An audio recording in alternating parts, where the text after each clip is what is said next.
tema de hoje é graça e paz a todos. O nosso tema de hoje é Deus, o ser maligno. Amados irmãos,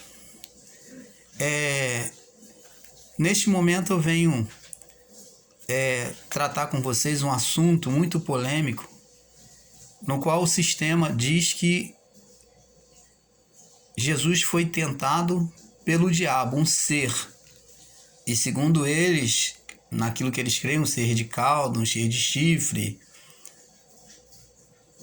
E nós vemos que na tentação do deserto, Jesus, após ter se batizado, saiu logo da água, né?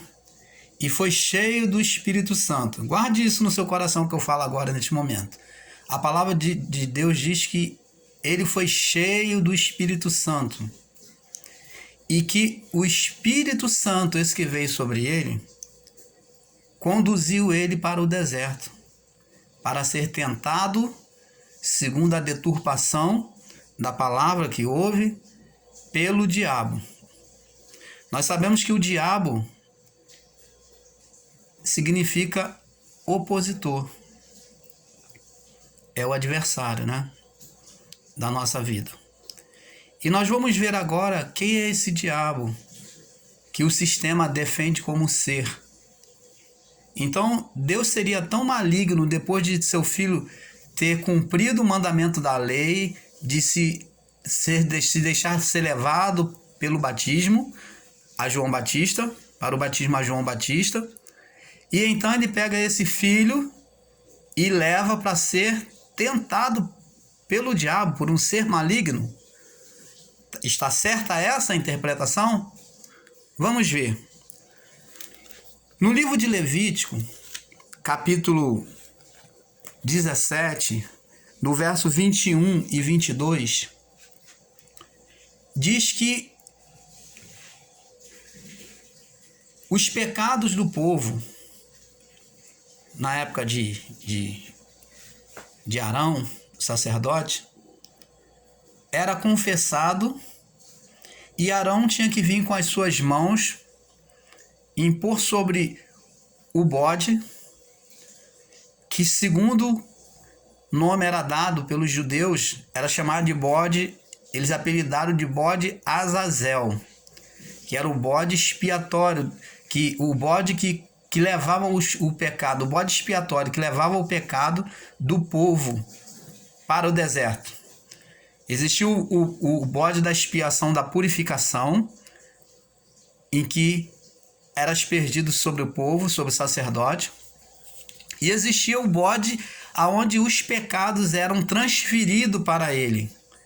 Então o sacerdote colocava a mão ali, as duas mãos, e confessava todos os pecados do povo, que o povo dizia para ele. E ali ele descrevia todos os pecados ali e fazia cair sobre aquele bode. Aquele bode era levado para o deserto. Ele era levado para o deserto e largado lá. Ele era conduzido pela mão de uma pessoa escolhida para largar ele lá, e a pessoa deixava ele seguir caminho e voltava. Deixava ele se perder lá no deserto para até morrer. Esse mesmo bode que levava os pecados do povo confessado tem a representação do Senhor Jesus, do Jesus Nazareno, o Jesus Cristo, que morreu na cruz, que haveria de morrer. Esse Jesus que foi batizado por João Batista. É um Jesus não glorificado. É o Filho do Homem. Então, esse Jesus, esse bode, ele era levado e largado lá. E ele morria, carregando sobre ele os pecados do povo. Preste atenção, e você vai ver que tem a mesma expressão no capítulo 17, verso 21 e 22. Isso era uma sombra daquilo que haveria de acontecer. E no livro de Mateus, vamos aqui no livro de Mateus, Jesus foi batizado por João, saiu da água e logo a partir dali, quem conduziu Jesus? Jesus não foi conduzido pela mão de um homem, como era nos sacrifícios do bode lá. Jesus foi conduzido pelo próprio Espírito Santo. Observe que ele estava cheio do Espírito Santo. E me diz uma coisa, como uma pessoa cheia do Espírito Santo, virtuosa no poder de Deus, da glória de Deus, a ponto de Deus ter se alegrado, ter dito, esse é meu filho amado em quem eu tenho prazer, de repente ser levada para o deserto e de repente vir um ser que o sistema prega e ensina, um ser chifrudo, um ser maligno, e permitir que esse ser toque nele, ou esse ser ter poder de tocar numa pessoa cheia da virtude de Deus. Amados, isso não bate. Isso não bate. O sistema nos enganou esse tempo todo. Isso não bate. Essa descrição não bate. Totalmente fora do contexto. Então vamos ver. Nós vemos que Jesus foi conduzido ao deserto e após, diz a palavra, ter jejuado 40 dias e 40 noites, teve fome. Se Jesus estava no deserto já, esse ser, segundo o sistema religioso, tinha poder de tentar Jesus, por que ele não tentou antes? Aí você vai me dizer, não, irmão, é porque ele estava esperando ele sentir fome. Não. Ele não tentou porque não era um ser aqui descrito. Após 40 dias e 40 noites, amados irmãos, o que bateu foi a necessidade da carne, a necessidade física. A palavra diz que ele teve fome. E a fome é um dos primeiros atributos de quem está no deserto. É a primeira consequência de quem está no deserto, é sentir fome. E após isso, a sede.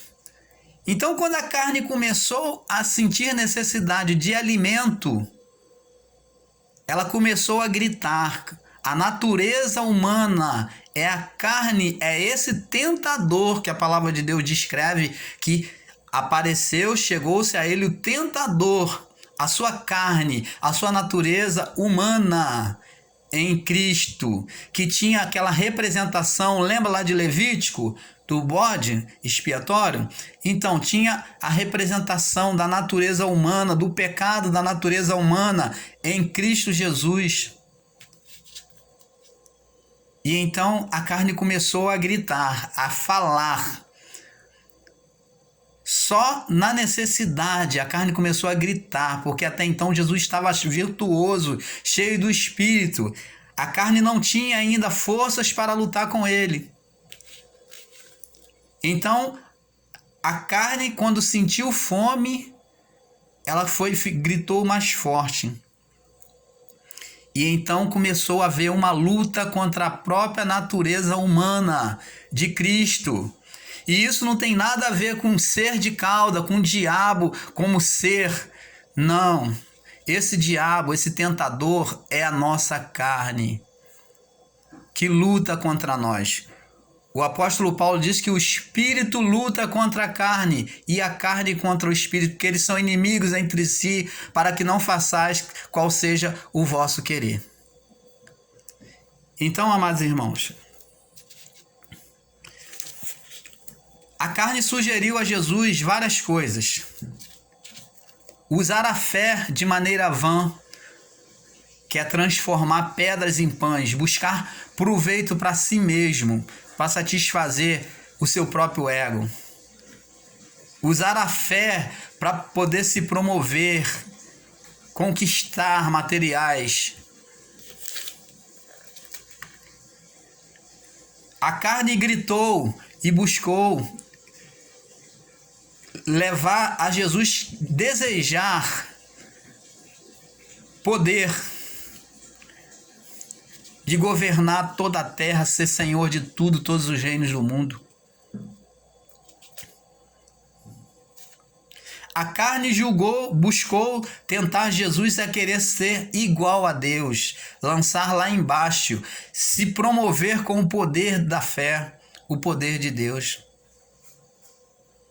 E quantos estão fazendo isso?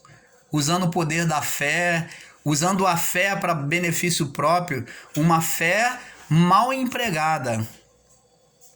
Eles têm feito sinais usando o nome de Jesus, verdade. Os sinais têm se manifestado em muitos desse sistema religioso, verdade. Mas quem faz isso? A fé. Mas essa fé está sendo mal empregada. Estão usando o poder de Deus de maneira carnal e diabólica, para proveito próprio. Porque foi essa proposta que o tentador, a carne, sugeriu a Jesus fazer, para que quebrasse o propósito do ministério dele de salvação da nossa vida. Então esse tentador, diz a palavra de Deus, após todo o período de tentação, simplesmente, quando a carne não conseguiu vencer ele dentro daquilo que ela pedia, a natureza humana, né? Então, acabou o período de provação, os anjos vieram e o serviram. Você vê que essa cena está sendo posta diante dos olhos de Deus e dos anjos. Logo após a prova, os anjos aparecem. É como se Jesus estivesse dando testemunho de estar assumindo diante de Deus esse pacto de salvação da humanidade. Ele estava ali testemunhando diante de Deus que assumia esse pacto, assumia essa culpa pelos pecados da humanidade. Então ele fez isso de uma forma celestial, aqui embaixo. Então, amados, temos que acordar para a verdade. Não se engane. Deus não é esse Deus monstruoso que coloca seu filho para confrontar com o diabo, como o sistema tem ensinado essa mentira, essa falta de verdade que eles têm colocado para muitos. Quando, na verdade, esse diabo é descrito aí em Mateus, capítulo 4, do verso 1 até o verso 11, nós vemos que não tem nada a ver com o diabo, e sim a mão de Deus agindo e preparando Jesus para o seu ministério. Deus conceda graça a cada coração que tem me ouvido, e eu creio que Deus já tem abençoado, e eu trarei muito mais coisas para o nosso canal. Trarei muito mais temas e que te vai abrir os seus olhos, vai iluminar a sua mente sobre a verdade de Deus. Esse é o propósito. A paz seja sobre todos vocês, em nome de Jesus.